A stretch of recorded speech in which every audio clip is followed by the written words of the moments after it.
آگے ہیں جی حبیب احمد ہیں کراچی سے، وہ کہتے ہیں وفاق میں حکومت سازی کا فارمولا ہے. یہ کیا فارمولا ہے؟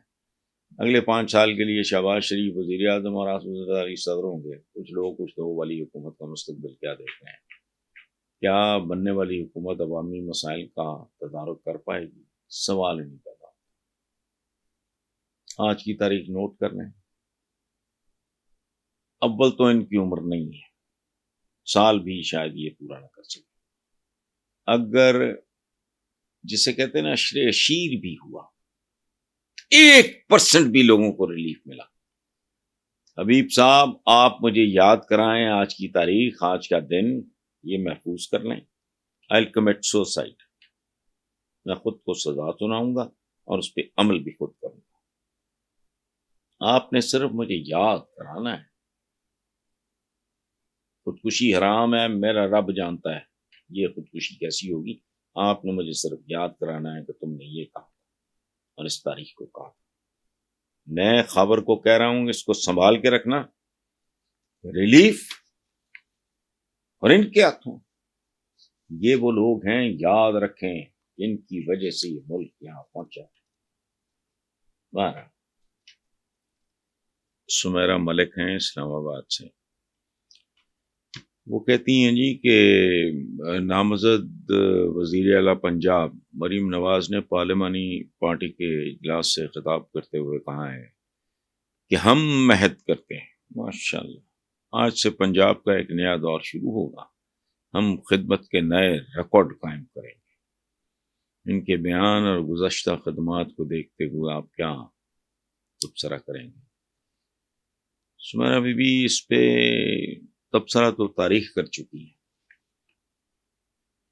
میں تو کسی ایسی بات پہ تبصرہ کر چکا ہوں، کر سکتا ہوں جس کا تعلق آئندہ کے ساتھ ہو. میں جینولی، دیکھیں بات سنیں، میری کسی کے ساتھ، اور اس بات کی سب سے بڑی گواہی یہ ہے، پچھلے دنوں میں میرا ایک کالم وائرل رہا اور ایک میرا کوئی ٹی وی انٹرویو تھا. میرا کل 1.5 سال بھی نہیں ہوا تھا P T I. I never spared them. Columns in کے خلاف جب لکھنے شروع کیے تو لکھنے شروع نہیں کیے، اوپر نیچے 2-3 لکھے. تو پاکستان کے پاپولر کالمسٹ ہیں رؤف کلاسرا صاحب، جاوید چودھری، انہوں نے لکھا کہ اگر حسن نثار بھی یہ کہہ رہا ہے تو پھر کیا ہو رہا ہے. اچھا، تو میرا اگر کوئی ماڑا موٹا میرا کوئی کمٹمنٹ ہے، محبت ہے، کوئی میرا کسی سے تعلق ہے، وہ اپنے ملک کے ساتھ ہے اور اپنے ہم وطنوں کے ساتھ ہے.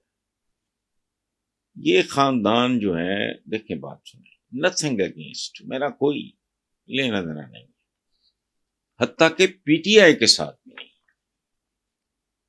یہ وہ خاندان ہے جس نے پاکستان کے سیاسی کلچر کو برباد کیا، جمہوری کلچر کو برباد کیا، اقتصادی کلچر کو برباد کیا، صحافتی کلچر کو برباد کیا.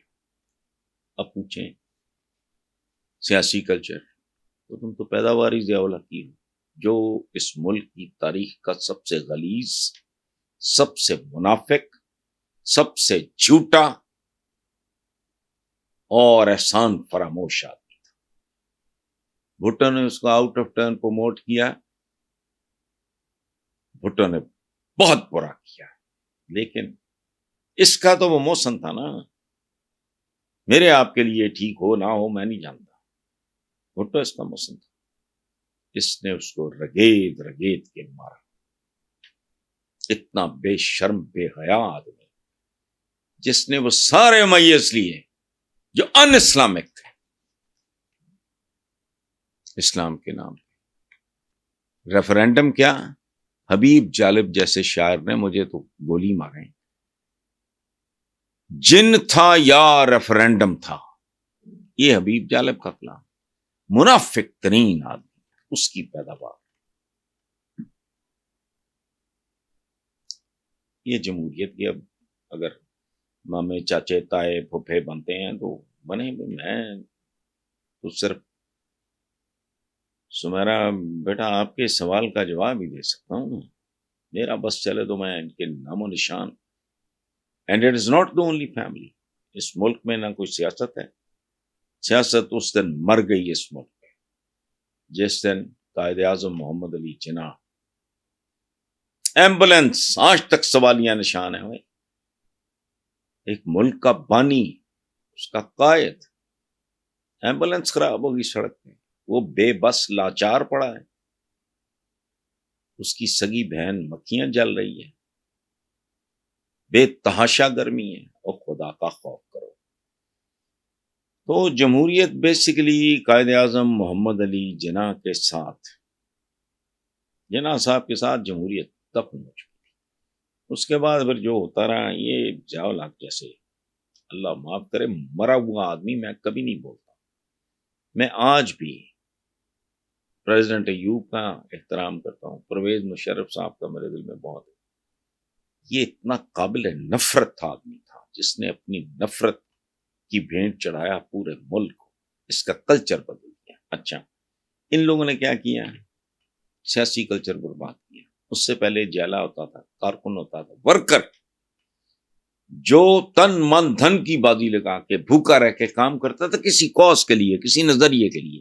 پیپلز پارٹی کا ٹھیک تھا، غلط تھا میں یہ نہیں کہہ رہا، لیکن انہوں نے ورکر کو کرپٹ کیا، جمہوریت کو کرپٹ کیا، انتظامیہ کو کیسے کرپٹ کیا. ساڈا ڈی سی، ساڈا اے سی، ساڈا کمشنر، ملک کیسے چلتے ہیں؟ ایسے تو فاؤنڈریاں بھی نہیں چلتی. اچھا، صحافت کو بات سنیں، یہ وہ لوگ ہیں جنہوں نے صحافت کو کرپٹ کیا. کیا اس زمانے میں صحافی بڑا معصوم تھا، سادہ ہوتا تھا کہ جی اپلاڈ، یہ بڑی مشہور بات ہے. میں نہیں بیٹھا تھا، سنا کہ جی وہ آپ کو پلاٹ دے رہے ہیں. انہوں نے جی میں کی کرنا پلاٹ تھا، میں کر کے تو بنانا کہ تو تین لے لا. تین کیوں لے لا؟ ایک بیچ کے گھر بنا لینا، 3 پلاٹ لے لو. ایک بیچ کے گھر بنا لینا، تیسرا والا بیچ کے فرنش کر لینا. اب بات سنو، اقتصادیات کا جو انہوں نے کیا ہے، خدا کا واسطہ یار، پتہ نہیں اس قوم کو کب، لیکن نہیں، آئی ایم سوری، آ گئی ہے بڑی عقل.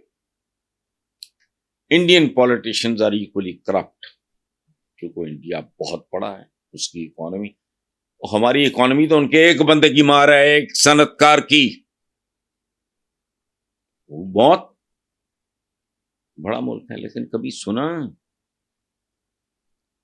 ان کے کسی سیاسی گنڈے نے باہر جائیدادیں خریدی ہوں، اولاد باہر سیٹل کی ہو.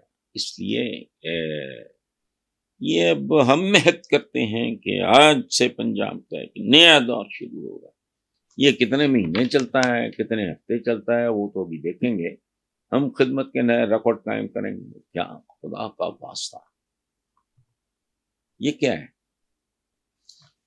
کسی کی جیب سے 1000 روپیہ نکال کے اس پہ 5 روپے خرچ کر دینا، کیا کرو گے؟ اب مجھے آج کو بتا رہا تھا واک پہ، یعنی کہ رمضان میں ضرورت مندوں کے لیے ہوں گا. میں نے کہا یہ وہ لوگ ہیں جو ضرورت مند پہلے پیدا کرتے ہیں، پھر ان کو تھوڑا سا چوگا دیتے ہیں، لیکن یہ کہانی ختم ہو چکی ہے. میں پاکستان کے عوام کو سلیوٹ کرتا ہوں، خاص طور پہ پنجاب کے، جنہوں نے بہت بڑا دھوکہ کھایا، لیکن اس کا کفارہ بھی ادا